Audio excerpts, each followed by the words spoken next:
Alhamdulillahi Rabbil Alamin. Wassalatu wassalamu ala ashrafil mursalin Nabiina wa maulana Muhammadin wa ala alihi wa sahbihi ajma'in. Wa ashhadu an la ilaha illallah wahdahu la syarikalah. Wa ashhadu anna Muhammadan abduhu wa rasuluh sallallahu alaihi wa ala alihi wa sahbihi wa sallama tasliman katsira. Thumma amma ba'd.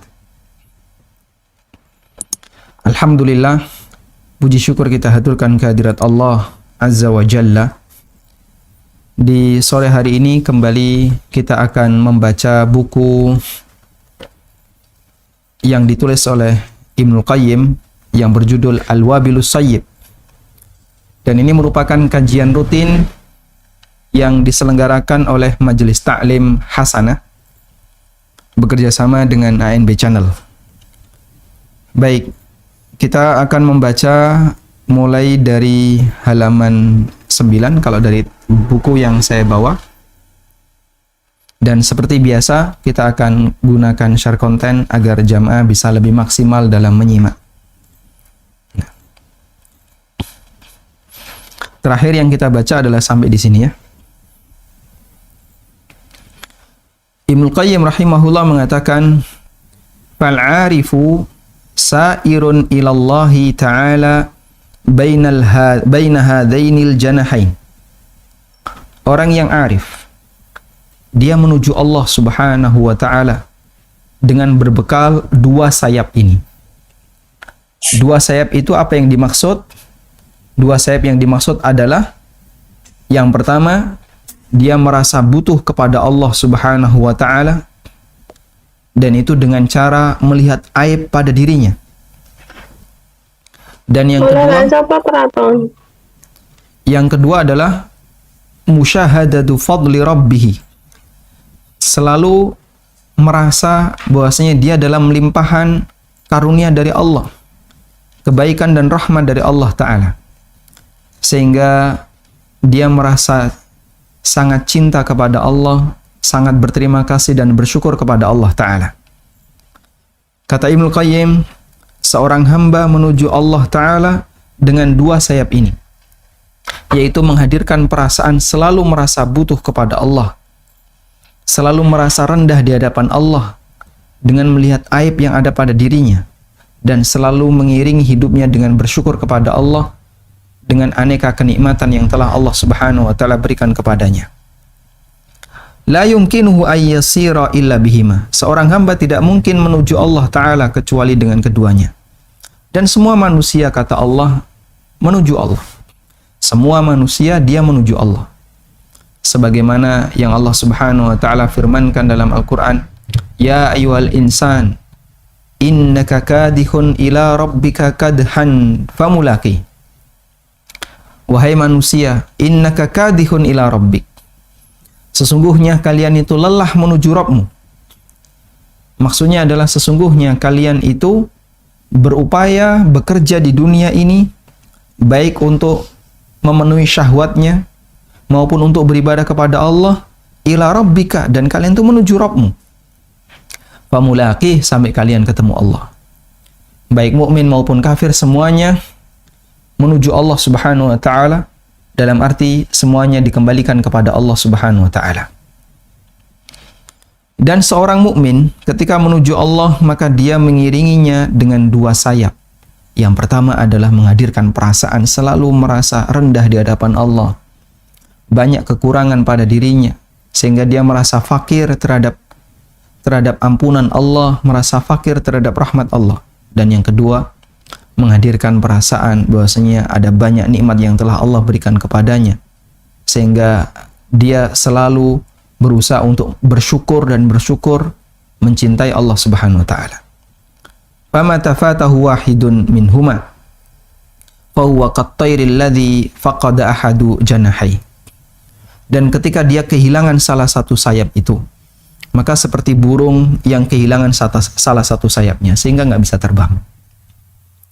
Syekhul Islam rahimahullah mengatakan, dan Syekhul Islam yang dimaksud di sini adalah Abu Ismail Al-Harawi, salah satu di antara gurunya Ibnul Qayyim. Kita coba lihat, Abu Ismail Al-Harawi Al-Ansari, penulis kitab Manazilus Sa'irin, penulis kitab Manazilus Sa'irin, yang kemudian itu disyarah oleh Ibnu Qayyim menjadi Madarijus Salikin. Syekhul Islam Abu Ismail Al-Harawi mengatakan, Al-arif, orang yang arif, orang yang berilmu, yasiru ilallah, dia berjalan menuju Allah, baina musyahadatil minnah wa mutala'ati aibin nafsi wal amal. Orang yang arif, dia berjalan menuju Allah Subhanahu wa ta'ala dengan diiringi selalu melihat nikmat Allah yang banyak yang Allah berikan kepadanya. Di saat yang sama, dia juga memperhatikan aib pada dirinya dan kekurangan pada amalnya.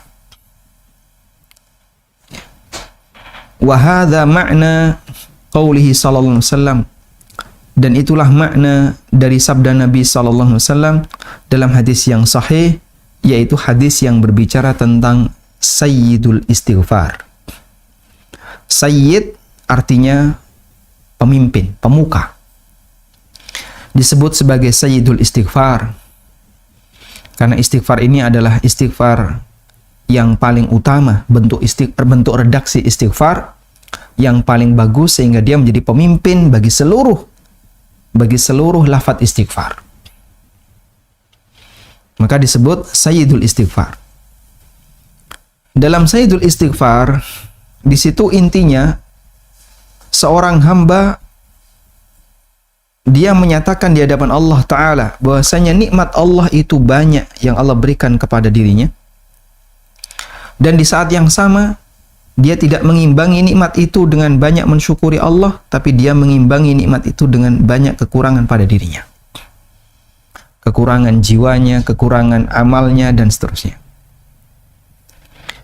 Coba kita baca hadisnya. Dalam hadis sayyidul istighfar, ayyaqulal abdu, bacaan yang diucapkan oleh sang hamba adalah Allahumma anta rabbi. Ya Allah, sesungguhnya Engkau adalah Rabbku. Engkau adalah Rabbku. Sehingga di sini ada pengakuan bi rububiyatillah, pengakuan rububiyah Allah. Pengakuan bahasanya Allah yang menciptakan aku, Allah yang memberi rizki dan kecukupan kepadaku, Allah yang mengatur diriku. La ilaha illa anta. Kemudian pengakuan bahasanya Allah Subhanahu wa ta'ala dia zat satu-satunya yang berhak disembah. Sehingga kalimat la ilaha illa anta adalah pengakuan uluhiyah Allah. Kalimat Allahumma anta rabbi, ini pengakuan rububiyah terhadap rububiyah Allah. La ilaha illa anta, pengakuan terhadap uluhiyah Allah. Dan tidak ada yang berhak disembah kecuali Engkau. Khalaqtani, ini penjelasan untuk anta rabbi, Engkau yang telah menciptakanku. Karena setelah kita mengakui Allah adalah Rabbun, Rabb kita, kemudian kita nyatakan Engkau ya Allah yang telah menciptakanku. Dan Allah menciptakan kita tentu saja ada tujuan, ada tugas yang harus kita jalankan. Dan Allah Subhanahu wa ta'ala memberikan kecukupan untuk kita. Wa ana abduka, dan aku adalah hambamu. Sehingga kita mengakui bahasanya kita adalah hamba Allah, beribadah kepada Allah. Syekh Mustafa Al-Adawi rahimahullah, hafizahullah ta'ala mengatakan, apabila doa ini dibaca oleh wanita, maka kalimat ana abduka diganti dengan ana amatuka. Diganti dengan kalimat ana amatuka.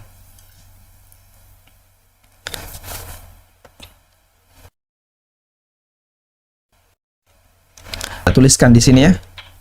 Tadi kalimat Allahumma anta rabbi. Ya Allah, Engkau adalah Rabbku. Di sini berisi apa? Pengakuan terhadap rububiyah Allah. Pengakuan terhadap rububiyah Allah. Yang dimaksud rububiyah Allah itu apa? Yang dimaksud rububiyah Allah adalah perbuatan Allah kepada kita. Allah menciptakan kita, Allah yang mengatur kita dan memberi kecukupan rezeki kepada kita. La ilaha illa anta. La ilaha illa anta. Ini berisi pengakuan terhadap uluhiyah. Pengakuan terhadap uluhiyah Allah artinya kita mengakui dialah zat satu-satunya yang berhak disembah. Khalaqtani. Khalaqtani. Engkau yang telah menciptakanku. Ini penegasan dari kalimat pertama. Sehingga kalimat khalaqtani nyambung dengan Allahumma anta rabbi. Penegasan dari kalimat yang pertama. Wa ana abduka. Wa ana abduka. Ini penegasan dari kalimat yang kedua. Karena ketika kita mengakui saya adalah hamba, berarti kita beribadah kepada Allah Subhanahu wa taala. Aku adalah hambamu.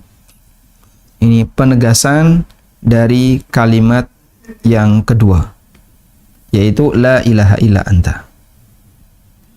Baik.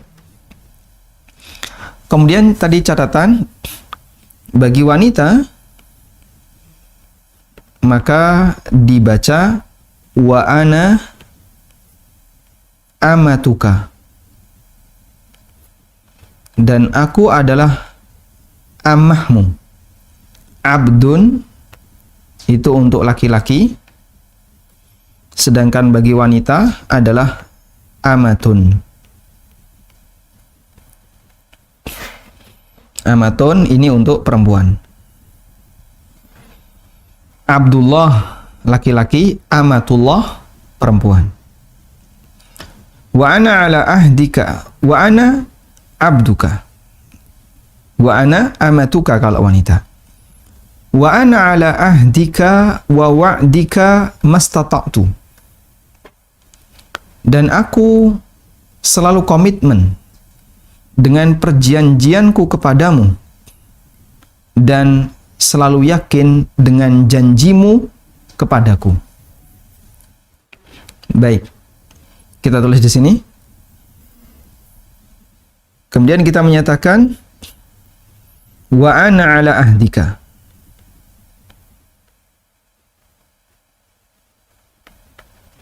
Makna wa ana ala ahdika adalah komitmen dengan perjanjian hamba. Perjanjian hamba, ahdun itu artinya kesepakatan, perjanjian antara hamba dengan Allah. Hamba berjanji setia kepada Allah. Apa perjanjian hamba kepada Allah? Seperti yang Allah firmankan dalam Al-Quran, alastu bi rabbikum qalu bala syahidna. Ketika Allah Subhanahu wa taala mengambil janji kepada para Bani Adam, bukankah aku adalah Rabbmu? Kemudian para hamba itu mengatakan qalu bala syahidna. Qalu bala syahidna. Coba kita lihat, ini ada di firman Allah Ta'ala di surat Al-A'raf ayat 172. Wa idh akhadha rabbuka min bani adama min duhurihim dzurriyyatahum wa ashhadahum ala anfusihim alastu bi rabbikum qalu bala syahidna. Perjanjian antara hamba dengan Allah ini Allah sebutkan di Al-Qur'an surat Al-A'raf ayat 172. Di mana kita berjanji setia untuk siap menghambakan diri kita kepada Allah. Taat kepada Allah, beribadah kepada Allah. Dan perjanjian itu telah diambil oleh Allah Subhanahu wa ta'ala. Sebagaimana yang Allah nyatakan di surat Al-A'raf ayat 172. Tayyib. Dan kita menyatakan dalam Sayyidul Istighfar, aku tetap komitmen dengan perjanjian itu. Sehingga aku tidak mengingkari perjanjian itu, tidak menyalahi perjanjian itu, tapi tetap komitmen. Karena itulah, dan perjanjian ini adalah perjanjiannya adalah perjanjian untuk menghamba kepada Allah.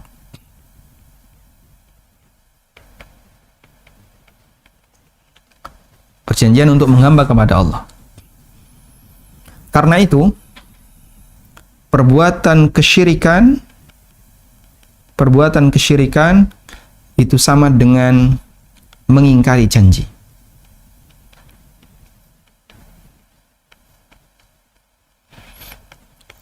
Atau dalam bahasa Arab disebut dengan al-hinthu,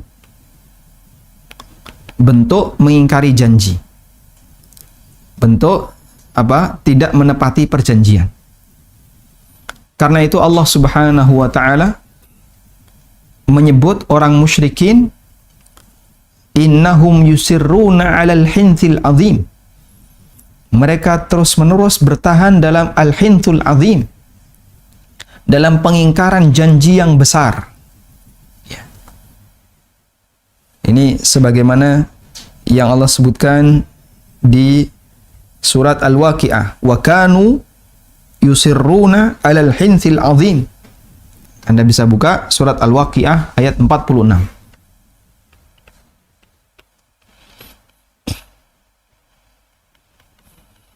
Al-Waqi'ah 46. Ketika Allah Subhanahu wa taala menjelaskan tentang penduduk neraka, wa ashabus shimali ma ashabus shimal fi samumin wa hamim wa dhillim min yahmum la baridi wa la karim innahum kanu qabla dhalika mutrafin wa kanu yusirruna 'alal hinthil azim. Ashabus shimal yang mereka berada di Samum, di neraka yang penuh dengan racun, wa hamim, dan penuh dengan api yang panas. Kemudian Allah sebutkan berbagai macam kondisi mereka di neraka. Lalu Allah katakan, wa kanu yusirruna 'alal hinthil azim. Dan dulu ketika di dunia, mereka itu terus-menerus bertahan dalam al-hinthul azim, pengingkaran janji yang besar, yaitu mereka kufur kepada Allah Subhanahu wa taala. Karena itu, orang kafir, orang musyrik adalah orang yang disebut oleh Allah sebagai kadzab, sebagai pendusta, karena telah mengingkari perjanjian yang telah Allah ambil dari mereka. Sebagaimana yang Allah Subhanahu wa taala firmankan dalam Al-Qur'an, wa yaqumul ashhadu haula'i alladzina kadzabu ala rabbihim. Seperti yang Allah firmankan di surat Hud. Allah Ta'ala berfirman, wa man adlamu mimman iftara 'ala Allahi kadziban ulaika yu'raduna 'ala rabbihim wa yaqulul ashhadu haula'i alladzina kadzabu 'ala rabbihim ala la'natullahi 'alal zalimin. Ada di surat Hud ayat 18. Di surat Hud ayat 18 Allah menyebut bahwa orang musyrik dan tentu saja semua turunannya termasuk orang kafir adalah para pendusta.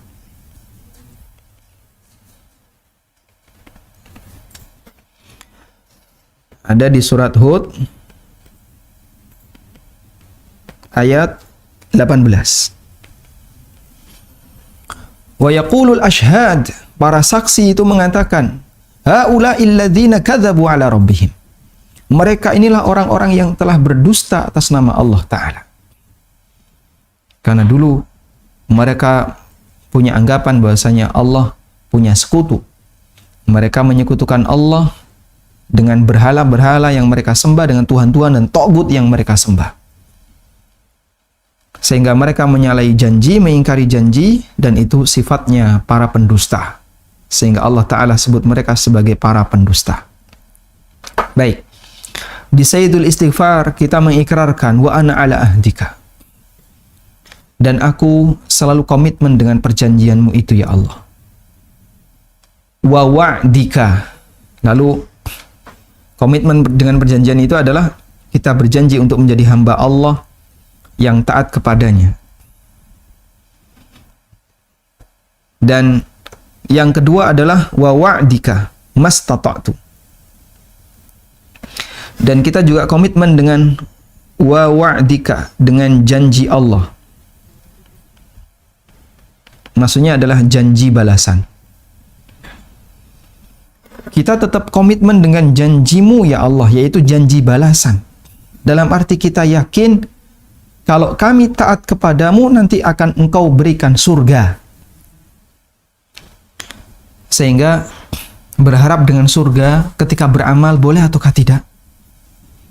Jawabannya itu ikrar yang kita baca pada saat kita mengucapkan sayyidul istighfar. Saat kita mengucapkan wa ana ala ahdika wa wa'dika, dan aku komitmen dengan perjanjianku kepadamu untuk taat kepadamu, dan aku juga komitmen dengan meyakini bahasanya balasan yang engkau janjikan itu benar.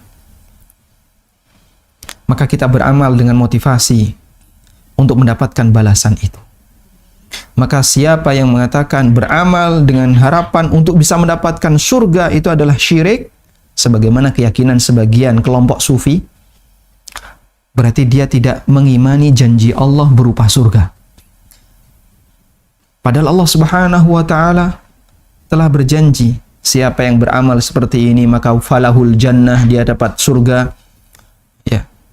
Wa jannatin arduhas samawati wal ard, surga yang luasnya seluas langit dan bumi. Allah perintahkan bersegeralah untuk menuju surga. Dan seterusnya, dan banyak sekali janji seperti itu Allah sebutkan dalam Al-Quran. Anda bisa baca ya, setiap ayat yang berbunyi tajri min tahtihal fi jannatin tajri min tahtihal anhar, di surga yang mengalir sungai di bawahnya. Itu semuanya kan sebagai bentuk janji yang Allah sediakan bagi para hambanya yang mau taat. Lalu ada orang yang bilang beramal dengan tujuan untuk mengharapkan surga, maka itu kesyirikan. Subhanallah.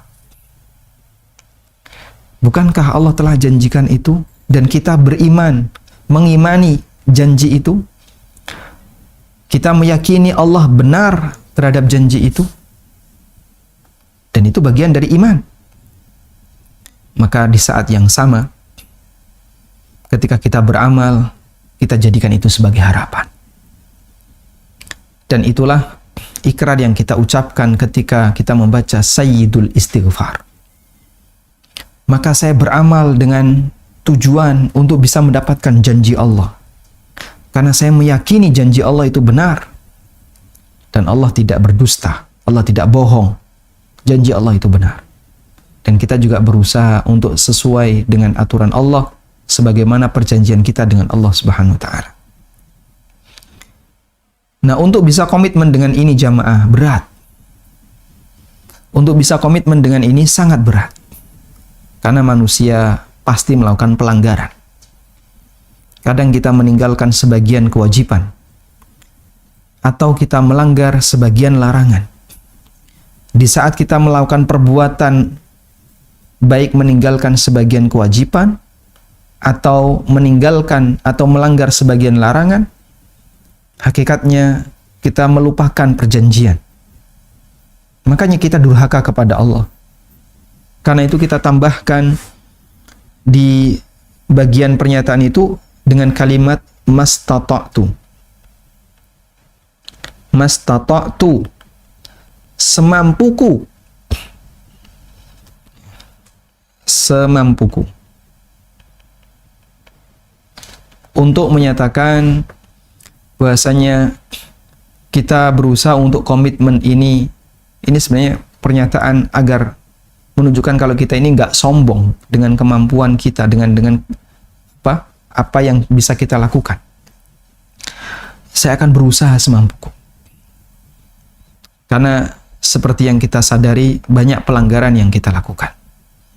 Wa ana ala ahdika wa wa'dika mastata'tu.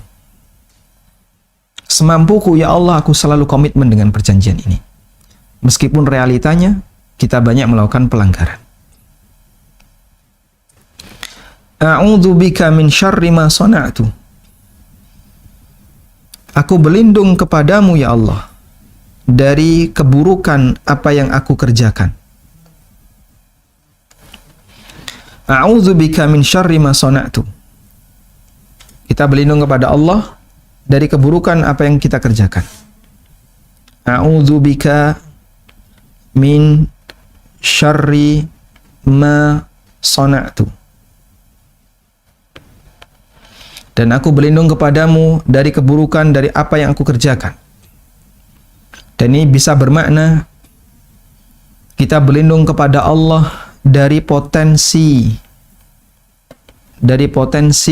kejahatan diri kita.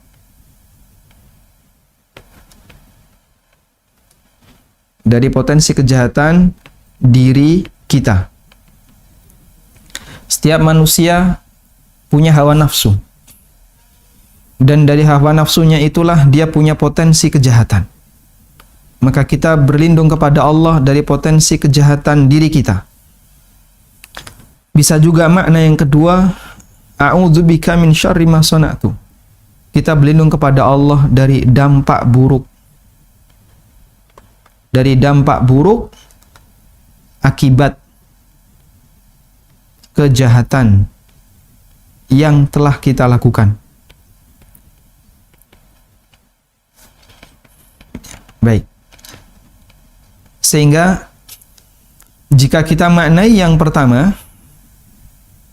a'udzubika min syarri ma sana'tu, kita maknai aku berlindung kepadamu ya Allah dari potensi kejahatan pada diriku, berarti artinya kita memohon perlindungan kepada Allah jangan sampai ke depan kita berbuat maksiat. Kita mohon perlindungan kepada Allah agar kita tidak tenggelam dalam maksiat di kehidupan kita berikutnya. Artinya kita dilindungi dari potensi-potensi dosa. Dan kalau kita maknai dengan makna yang kedua, maka maknanya adalah kita mohon kepada Allah semoga dosa yang telah kita kerjakan, semoga aneka dosa dan maksiat yang telah kita lakukan diampuni oleh Allah sehingga kita tidak mendapatkan dampak buruknya berupa hukuman yang diberikan oleh Allah baik dunia maupun akhirat. Nah, dan ini adalah pengakuan kelemahan hamba. Setelah dia menyatakan komitmen dia untuk selalu menyesuaikan diri dengan aturan Allah Subhanahu wa taala. Berikutnya di kalimat yang menjadi titik pembahasan Ibnul Qayyim. Abu'u laka bi ni'matika 'alayya wa abu'u bi dzambi. Aku akui di hadapanmu ya Allah terhadap semua kenikmatan yang telah Engkau berikan kepadaku. Wa abu'u bi dzambi, dan aku akui dosaku. Fajama'a, kata Ibnu Qayyim, fajama'a fi qawlihi sallallahu alaihi wasallam abu'u laka bi ni'matika alayya wa abu'u bi dzambi baina musyahadatil minnah wa mutala'ati aibin nafsi wal amal. Kata Ibnu Qayyim dalam doa Nabi sallallahu alaihi wasallam, dalam sabda beliau di Sayyidul Istighfar, aku akui kenikmatan yang telah Engkau berikan kepadaku dan aku akui dosa-dosaku.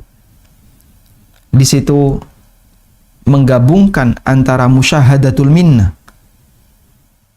antara menghadirkan perasaan, yaitu kita merasa telah banyak diberi nikmat oleh Allah.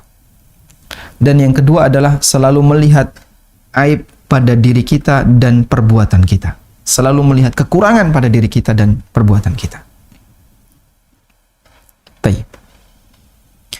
Baru setelah itu kita mohon ampun kepada Allah. Faghfirli, karena itu ampunilah aku ya Allah. Tidak ada yang bisa kami harapkan selain itu.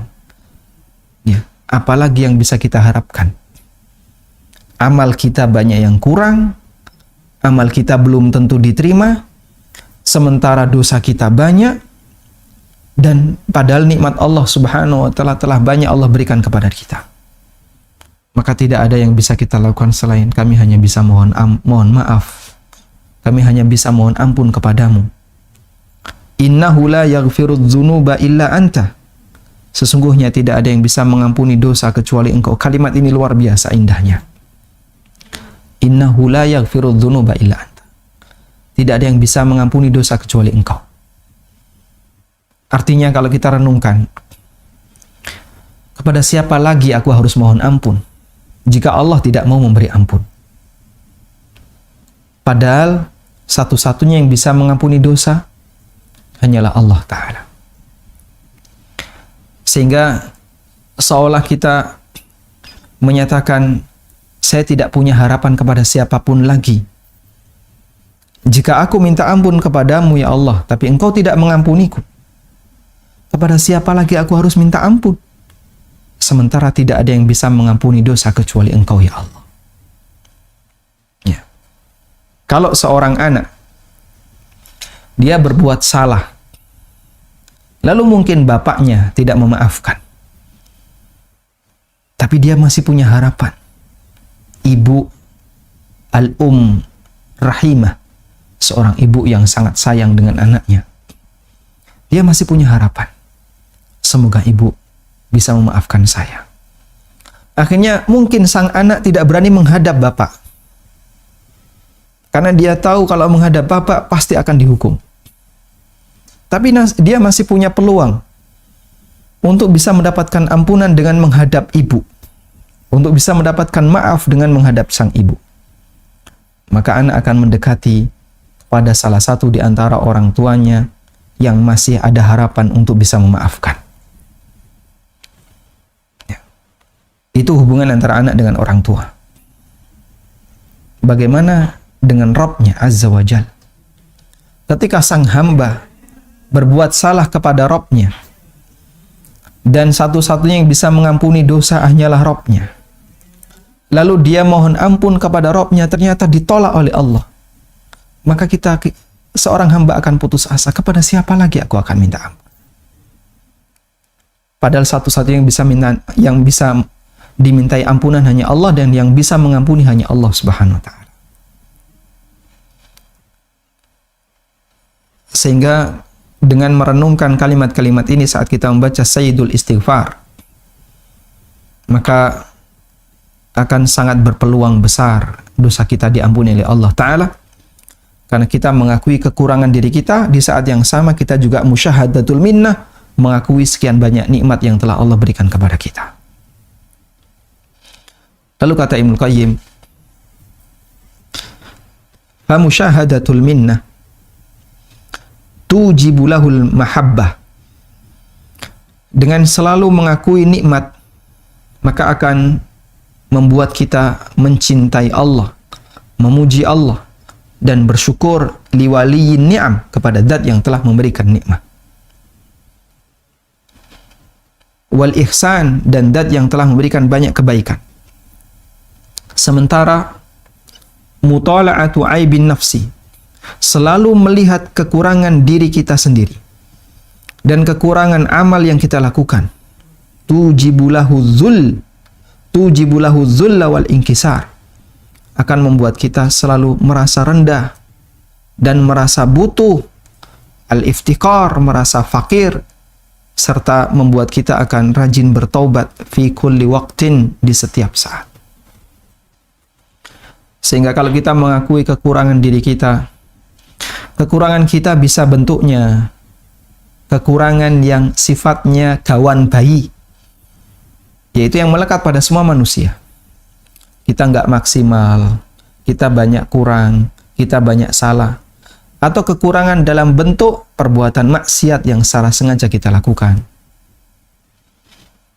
Kita nggak kuat untuk sholat sepanjang masa, sebagaimana yang dilakukan oleh malaikat tanpa henti.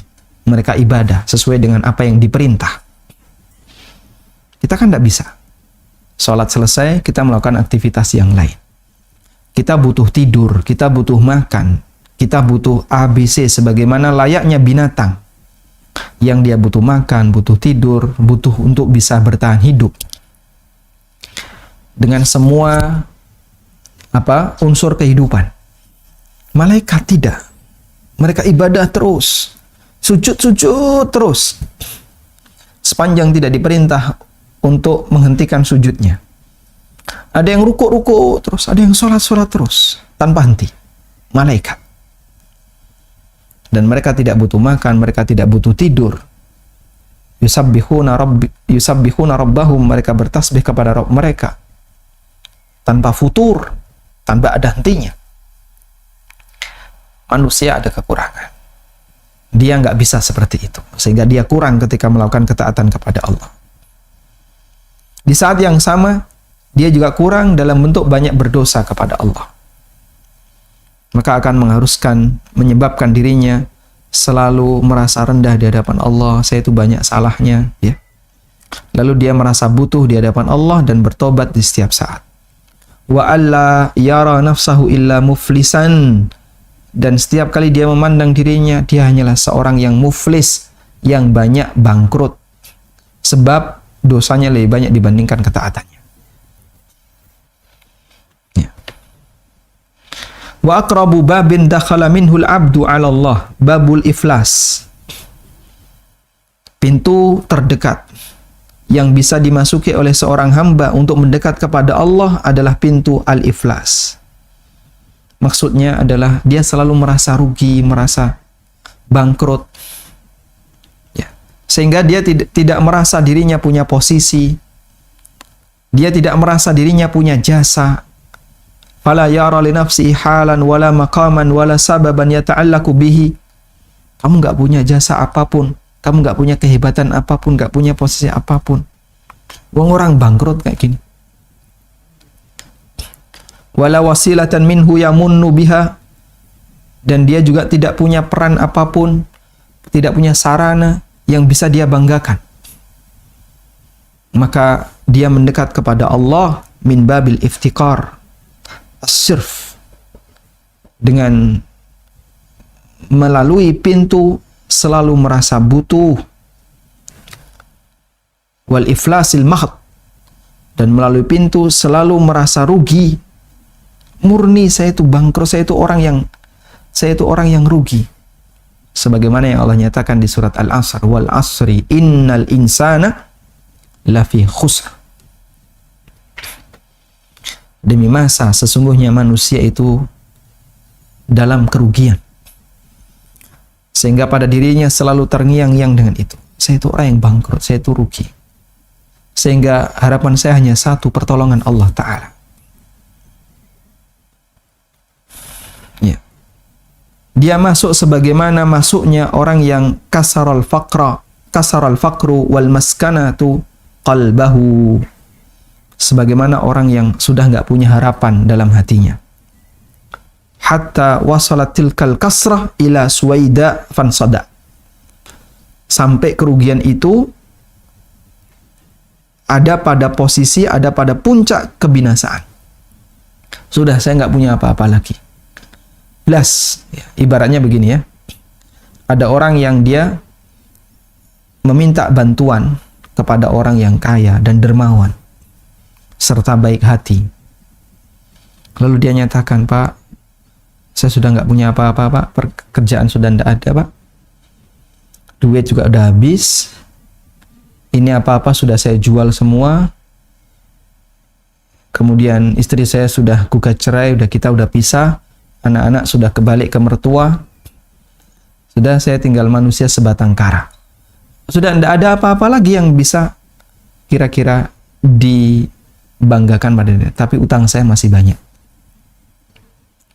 Saya sudah nggak bisa bayar apapun. Maka dia mendekat kepada Allah sebagaimana kondisi orang yang sangat berada di posisi titik nadir, titik nol. Saya sudah pasrah. Ya. Wa syamalathul kasra min kulli jihatin. Kerugian dan penyesalan itu dari segala arah. Sehingga wa syahida, dia merasa sangat darurat, sangat mendesak untuk mendekat kepada Rabb-nya. Dia sangat butuh. Butuhnya kepada Allah itu butuh yang sempurna, sangat butuh. Sudah kepada siapa lagi saya harus minta tolong? kalau tidak kepada Engkau ya Allah. Wa anna fi kulli dzarratin min dzarratihi adh-dhahira wal batina faqatan tam. Semua sudut dan titik yang ada pada tubuhnya itu sangat miskin, sangat butuh di hadapan Allah Ta'ala. Wa daruratan kamila ila rabbih. Dia mendesak yang sempurna kepada Rabbnya, artinya dia sangat butuh kepada Allah. Sampai pada tingkatan in takhalla anhu tarfata ainin halaka. Jika Allah tidak menolongnya sekejap mata, maka dia akan binasa. Ya. Sebagaimana yang kita nyatakan di setiap pagi dan sore, ya hayyu ya qayyum birahmatika astaghits aslih li sya'ni kullahu wa la takilni ila nafsi tarfata ainin. Perbaiki seluruh urusanku ya Allah. Dan jangan engkau pasrahkan diriku kepada diriku sendiri. Jangan kau pasrahkan aku kepada diriku sendiri tarfata ainin, walaupun sekejap mata. Karena dia merasa kalau nggak ditolong oleh Allah, pasti dia akan binasa. Sehingga dia selalu berusaha untuk berpegang dengan pertolongan Allah Subhanahu wa taala. Wa khasira khasaratan la tujbar. Dia selalu merasa rugi yang tidak bisa ditutupi. Illa ayya'udallahu alaihi wa yatadarakahu birahmatihi. Kecuali jika Allah Ta'ala mengembalikannya dan Allah menolong dengan rahmatnya. Baik. Itulah kunci ubudiyah sebagaimana yang disampaikan oleh Ibnu Qayyim di sini. Sehingga intinya bagaimana hamba itu merasa di titik nol, kalau tidak ditolong oleh Allah sekejap mata pasti dia binasa. Maka di saat itulah dia akan sangat merasa butuh kepada Allah, sehingga dia takut jangan sampai Allah biarkan dirinya walaupun hanya sekejap mata, walaupun hanya tarfata'in. Wala tariqa ilallah aqrabu minal ubudiyah. Tidak ada jalan menuju Allah yang lebih dekat melebihi jalan ubudiyah. Ketika seorang hamba itu menghambakan diri kepada Allah dengan sempurna, maka dia akan semakin dekat dengan Allah. Wala hijaba aghlad minad da'wa. Dan tidak ada tabir yang lebih keras dibandingkan hanya sebatas klaim cinta tapi tanpa bukti. Dan itu membuat Allah murka kepada hamba, sebagaimana klaimnya orang Yahudi Nasrani yang mereka mengatakan nahnu abna'ullah wa ahibba'u. Kami adalah kesayangan Allah, manusia pilihan Allah. Ya. Sehingga mereka menyebut diri mereka adalah pilihan Allah. Ya. Tapi ternyata klaim itu tanpa bukti. Selanjutnya jamaah yang dimakan Allah, wal ubudiyah madaruha ala qa'idatain huma asluha hubbun kamil wa zullun tam. Dan ubudiyah, porosnya, kuncinya itu kembali kepada dua prinsip tadi. Ya. Yang pertama adalah qa'idatain huma asluha, kembali kepada dua prinsip yang itu merupakan asluha, merupakan asal dari ubudiyah. Yang pertama adalah hubbun kamil, cinta yang sempurna, wa dhullun tam, dan kehinaan yang sempurna. Wa man sya'u hadzainil aslain an dainikal aslain al mutaqaddimain. Dan dua prinsip ini itu tumbuh dari dua prinsip yang sudah disampaikan sebelumnya, yaitu musyahadatul minnah, selalu merasa mendapatkan banyak nikmat dari Allah dan selalu melihat kekurangan serta aib pada dirinya dan amalnya. Wahuma musyahadatul minnah, itu adalah merasa terlalu banyak nikmat yang Allah berikan kepada kita. Allati turithul mahabbah, yang itu bisa menyebabkan orang menjadi cinta kepada Allah. Dan yang kedua adalah mutala'atu aibin nafsi wal amal, selalu melihat kekurangan dirinya dan amal perbuatannya. Allati turithu dzulla wa attam, yang itu akan membuat dia merasa rendah di hadapan Allah Subhanahu wa taala. Wa idza kana al-'abdu, jika seorang hamba dia membangun amalnya kepada Allah dengan dua prinsip ini, lam yadhfar aduhu, maka musuhnya yaitu iblis tidak akan bisa mengalahkannya. Illa ala ghirratin wa ghaflah, kecuali kalau dia lalai. Wa ma asra'a ma yun'ishuhu Allah azza wa jalla wa yajburuhu wa yatadarakuhu bi rahmati. Dan kalau dia sudah sering dekat dengan Allah, lalu tiba-tiba satu ketika dia lalai, maka pertolongan Allah itu cepat. Allah akan cepat untuk kemudian membangunkannya, menyadarkannya, dan menutupi kekurangannya, serta menolongnya dengan rahmatnya. Masya Allah ya. Ini renungan yang bisa kita ambil dari penjelasan Ibnu Qayyim ketika beliau menjelaskan Sayyidul Istighfar, yang di situ berisi bagaimana kunci agar seorang hamba bisa menjadi manusia yang sukses ketika melakukan ubudiyah kepada Allah Subhanahu wa taala. Sehingga dia tidak ujub kalau dia melihat kekurangan pada dirinya. Dan dia tidak merasa mengeluh saat dia dapat musibah atau ketika dia mengalami sesuatu yang sempit, karena dia merasa masih banyak nikmat yang Allah telah berikan kepadanya. Dengan cara seperti itu, hidupnya akan selalu diiringi dengan syukur dan merasa rendah di hadapan Allah. Wallahu ta'ala alam. Semoga bermanfaat. Wassallallahu ala nabiyyina Muhammadin wa ala alihi wa sahbihi wasallam.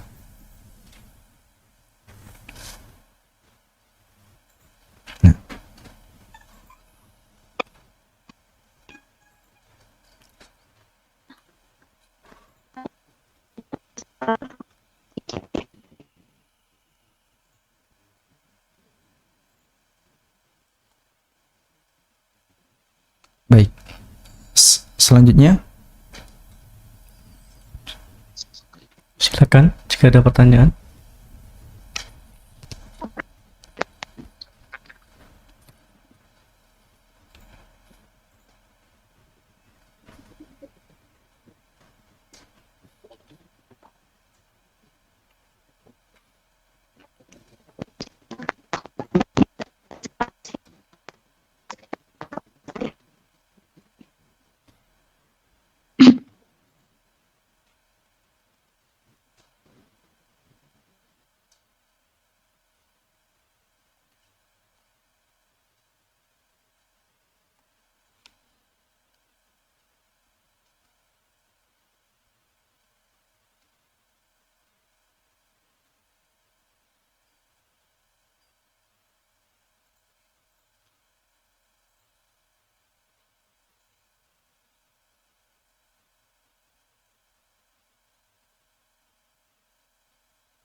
Naam, sudah ada yang raise hand.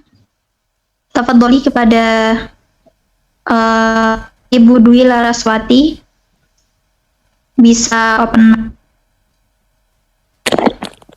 Assalamualaikum Ustadz. Waalaikumsalam warahmatullahi wabarakatuh. Semoga Allah senantiasa menjaga Ustadz dan seluruh kaum muslimin. Amin. Walakabi muslim. Afwan Ustadz, Ana ingin bertanya. Seringkali kita mendengar atau bahkan mungkin kita pernah melakukannya, ada orang yang berkata bahwa dirinya telah bertaubat namun tidak melaksanakan sholat dan juga tidak benar-benar melibatkan hatinya di dalam bertaubat. Bagaimanakah tindakan ini Ustadz, dan apakah ia masih layak untuk bertaubat di kemudian hari? Terima kasih Ustadz, jazakumullahu khairan. Dia tidak sholat ya tadi catatannya? Tidak melaksanakan sholat. Baik. Sudah mengaku bertaubat tapi tidak melaksanakan sholat. Sholat itu termasuk syarat sebagai muslim. Sebagaimana disebutkan dalam beberapa hadis, di mana Nabi SAW menegaskan bahwa orang yang meninggalkan sholat, maka dia dianggap telah keluar dari Islam. al-ahdul ladzi bainana wa bainahumus shalah faman tarakaha faqad kafar. Perjanjian antara kami dengan mereka adalah salat, siapa yang meninggalkan salat maka dia kafir. Abdullah bin Syaqiq, salah seorang ulama tabi'in, beliau termasuk muridnya Aisyah dan beberapa sahabat senior yang lainnya. Abdullah bin Syaqiq rahimahullah pernah mengatakan, tidak ada satu amal yang jika ditinggalkan bisa menyebabkan pelakunya jadi kafir menurut para sahabat Nabi SAW kecuali salat. Ada banyak amalan yang Allah perintahkan untuk kita. Salat, puasa, zakat, haji, kemudian sedekah, dan beberapa amal yang lainnya baik yang wajib maupun yang sunnah. Untuk amal yang sunnah jelas, ketika ditinggalkan tidak memberikan pengaruh terhadap dosa, karena amal sunnah ketika ditinggalkan tidak berdosa. Untuk amal yang wajib, dari sekian banyak amal yang wajib, ketika ditinggalkan menyebabkan pelakunya jadi kafir, hanya satu, yaitu salat. Sehingga ini menunjukkan bahasanya salat adalah al-wajibul asasi, kewajiban yang paling asasi, yang paling prinsip, yang harus dilakukan oleh seorang hamba. Baik, berkaitan dengan amal. Kalau berkaitan dengan masalah akidah dan tauhid, itu kaitannya dengan keyakinan. Ini kita bicara amal. Sehingga kalau dia mengaku bertobat tapi nggak sholat, ya percuma saja. Dia tetap di posisi, berarti pengakuannya, klaimnya adalah klaim dusta. Baik, tapi kalau begini kasusnya ya, dia sebagai muslim yang telah memenuhi kewajibannya, dia sholat, dia puasa, dan kewajiban-kewajiban lain dia lakukan. Namun ada satu kesempatan di mana dia melakukan maksiat. Lalu ketika dia melakukan maksiat, dia bertobat. Nah, pertanyaannya, apakah syarat tobat itu sifatnya harus isti'ab, menyeluruh ke seluruh kesalahan? Sehingga kalau misalnya dia pernah tidak puasa, ya, berarti salahnya di mana? Meninggalkan kewajiban puasa. Ramadan ada wanita yang mengalami haid, lalu nggak diqadha sampai masuk Ramadan berikutnya. Kemudian setelah itu haid juga di Ramadan itu, sehingga numpuk utangnya. Akhirnya dia malas, nggak qadha lagi sampai masuk Ramadan berikutnya, numpuk-numpuk terus. Dan dia juga punya dosa yang lain, misalnya kesalahan ghibah, kesalahan ngambil harta suami tanpa izin, dan beberapa dosa yang lainnya. Nah, yang jadi pertanyaan, apakah wanita ini ketika dia bertaubat dari ghibah, dia juga harus taubat dari puasa yang dia tinggalkan, dari mengambil harta suami tanpa izin, dan seterusnya, dari dosa-dosa yang lain? Jawabannya yang benar, taubat itu yatajazza. Taubat itu sifatnya parsial. Sehingga kalau dia salah di tempat A, lalu dia taubat di posisi A, dan serius, kemudian dia lakukan semua konsekuensinya, maka insya Allah diterima taubatnya di A. Tapi dia masih punya dosa B, punya dosa C. Nah, ini butuh taubat yang lain untuk B, C. Sehingga bukan syarat dosamu A akan diampuni jika kamu taubat B dan C. Taib. Ada juga yang mengatakan bahwa dosa yang kecil bisa diampuni kalau orang itu bertobat dari dosa besar. Tapi ini bicara masalah kafarah. Sehingga dosa kecil tidak bisa tertutupi dengan sholat yang kita lakukan kalau kita masih punya dosa besar yang belum ditobati. Allah Ta'ala berfirman, in tajtanibu kaba'ira ma tunhauna anhu nukaffir ankum sayyi'atikum. Kalau kalian meninggalkan dosa-dosa besar yang kalian dilarang untuk melakukannya, maka akan aku berikan kafarah, akan aku tutupi sayyi'atikum, dosa-dosa kalian yang lain. Sehingga kalau dosa besar belum ditobati, maka dosa kecil tidak diampuni. Dan di sini ada khilaf, apakah ketika orang tobat dari dosa kecil harus juga tobat dari dosa besar, sehingga dia ketika tobat di dosa A, apakah juga harus tobat di dosa B? Tadi ada khilaf dalam masalah ini, dan yang benar adalah yatajazza. Sifatnya parsial. Sehingga dia tobat di dosa A, masih punya dosa B, dosa C, maka ini dosa B, dosa C butuh ditobati di kesempatan yang lain. Wallahu a'lam. Yes, kepada penanya selanjutnya, silahkan kepada Ibu Ike, bisa open mic. Tafadholi. Nah, jazakallah khair. Assalamualaikum warahmatullahi wabarakatuh, Ustaz. Waalaikumsalam warahmatullahi wabarakatuh. Semoga Allah selalu menjaga Ustaz dan keluarga. Amin ya rabbal alamin. Amin.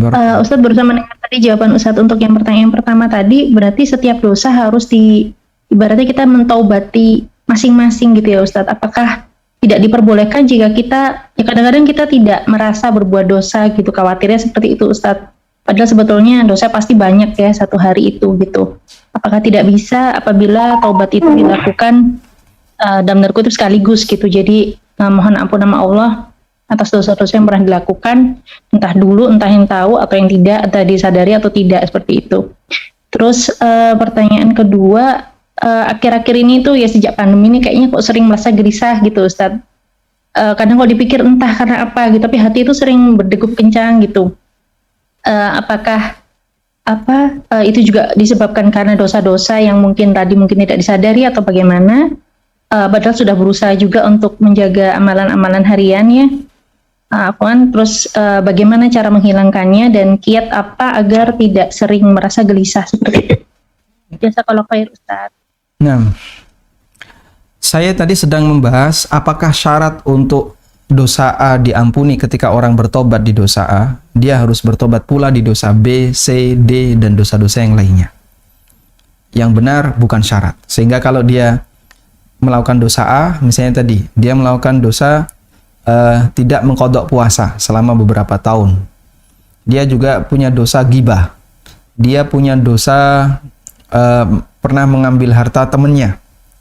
Ya. Misalnya ngambil barang temannya belum dikembalikan. Dia juga punya dosa pernah misalnya salah kepada suaminya, ngambil uang suaminya tanpa izin, dan beberapa dosa yang lainnya. Baik. Lalu dia taubat untuk dosa yang pertama, yaitu saya pernah meninggalkan puasa karena udzur, ya, karena haid udzur, tapi dia tunda untuk bayar, untuk mengqadha sampai numpuk banyak. Berapa tahun? Ya kurang lebih 5 tahun. Kemudian nggak puasanya berapa hari? Rata-rata masa haid 7 hari. Masya Allah, 35. Baik. Jadinya Anda harus puasa 35 hari sebelum masuk Ramadan berikutnya. Kalau nggak, numpuk dosa. Kemudian dia bertobat. Dan dia berusaha untuk menjalankan puasa, mengqadhanya selama 35 hari. Ya entah dengan secara terpisah ataukah berturut-turut. Intinya dia bertobat. Nah, apakah tobatnya ini diterima dengan syarat jika dia juga bertobat dari dosa ghibah, dari dosa ngambil harta orang lain? Jawabannya tidak harus. Insya Allah kalau dia serius tobat untuk kesalahan meninggalkan puasa tadi, maka insya Allah tobatnya diterima untuk kesalahan ini. Nah, untuk kesalahan yang lain, nanti dia perlu tobat untuk masing-masing kesalahan. Nah, sekarang bolehkah kita bertobat untuk semua dosa? Jadi, secara umum dosa yang kita lakukan ada 2 ya. Yang kita ketahui dan yang tidak kita ketahui. Yang kita sadari dan yang tidak kita sadari. Pasti itu. Nah, untuk dosa yang kita sadari, maka butuh al-qasdu khas, ya, butuh niat khusus untuk mentaubatinya. Karena harus diiringi dengan merasa menyesal, diiringi dengan tekad untuk tidak mengulangi. Karena inti taubat adalah an-nadm. An-nadm huwa taubah. Inti taubat adalah an-nadm, merasa menyesal. Nah, sehingga kalau kita melakukan dengan sengaja, perlu ada penyesalan. Karena itu untuk dosa yang disengaja, taubat kita adalah taubat diiringi dengan penyesalan. Nah, itu tidak bisa dengan kalimat umum. Yang kedua, untuk dosa-dosa yang kita lakukan secara dengan tidak sadar. Ya. maka kita boleh dengan menggunakan kalimat umum. Ya Allah, ampuni seluruh dosa-dosaku, ya. Dan mohon perlindungan jangan sampai, dan lindungilah aku untuk melakukan dosa berikutnya. Baik, sehingga untuk dosa yang kita lakukan dengan sengaja, kita taubat dengan diiringi penyesalan, dan untuk dosa yang tidak disengaja kita taubat dengan kalimat yang sifatnya umum. Wallahu alam. Yang kedua, bagaimana cara mengurangi kegelisahan? Sebenarnya perlu melihat faktor penyebabnya. Gelisah karena apa? Kalau orang gelisah karena masalah kebutuhan harta misalnya, kondisi pandemi kok dagangan sepi, atau terkena dampak resesi ekonomi, atau gelisah karena misalnya sumber pendapatan suaminya mulai berkurang dan seterusnya, maka nanti obatnya diarahkan ke tawakal. Kalau gelisah yang terjadi karena dia merasa berdosa, dosa dia banyak, melihat banyaknya orang yang meninggal dunia, kadang gejalanya tidak begitu jelas. Kemarin kelihatannya masih nyapu depan rumah, tiba-tiba isoman sekian hari masuk rumah sakit mati. Usianya tidak jauh dengan usia kita. Lalu kita merasa dengan banyaknya orang yang mati, kayaknya ya bisa jadi saya juga masuk dalam daftar itu, namun kita tidak tahu. Muncul kegelisahan itu. Ketika kegelisahan itu muncul, maka jika bentuknya karena takut dengan dosa yang kita lakukan, jangan barangkali ada yang belum sempat kita taubati, maka segera mendekat kepada Allah sebisa yang kita lakukan. Dan merasa takut dengan dosa adalah sifat seorang mukmin. Berbeda dengan orang munafik, dia menganggap dosa sebagaimana lalat yang hinggap di hidungnya, yang kemudian ketika ditebas sekali lalat itu kabur. Tapi bagi seorang mukmin, ketika dia melakukan dosa, ibarat dia berada di bawah gunung, ya, ibarat dia di bawah batu besar yang sebentar lagi akan menimpanya. Wallahu ta'ala alam. Nah, Ana akan bacakan pertanyaan yang ada di chat ya. Bismillah, Ustadz izin bertanya, kalau sholat taubat, waktunya kapan dilakukan? Jazakallahu khairan. Sholat taubat yang berdasarkan riwayat yang sahih adalah apabila ada orang yang merasa dia berdosa, kemudian dia berwudu dengan sempurna, lalu sholat 2 rakaat, la yuhadditsu fihi ma nafsahu, dan dia tidak ngobrol dengan dirinya saat sholat. Jadi orang sholat bisa ngobrol dengan dirinya, dan itu yang mengganggu pikiran. Ngobrol dengan dirinya gimana? Pikirannya melayang kemana-mana. Ya, kadang membicarakan masalah, wah di sana ada warung murah, di sana ada nasi biryani murah, misalnya. Di sana ada apa? Oh, kepikiran itu ngobrol dengan dirinya, dan itu dilakukan oleh seorang hamba ketika sholat. Nabi SAW menyebutkan dia wudu dengan sempurna, la yuhadditsu fihi ma nafsah, dan dia fokus dengan sholatnya. Dia khusyuk. Maka Allah Ta'ala akan mengampuni dosanya. Sehingga sholat taubat itu dilakukan pada saat dia seusai merasa telah melakukan sebuah dosa yang fatal, lalu dia mohon ampun kepada Allah dengan sholat. Bukan ditunda ya, bukan rutin tiap malam. Ada sebagian orang yang kalau malam itu melakukan beberapa sholat. Sholat tahajud, sholat taubat, sholat hajat, sholat istikharah. Dua. Bukan seperti ini. Sehingga ada latar belakangnya. Misalnya, ada seorang hamba yang merasa telah melakukan sebuah kesalahan besar. Wah, saya tadi ngapain saya kok kayak gini ya? Kemudian dia dihantui dengan kesalahan itu. Maka dia berwudu, lalu setelah berwudu dia sholat. Ya. Dan dia berusaha untuk fokus dengan sholatnya. Itulah sholat taubat. Wallahu a'lam.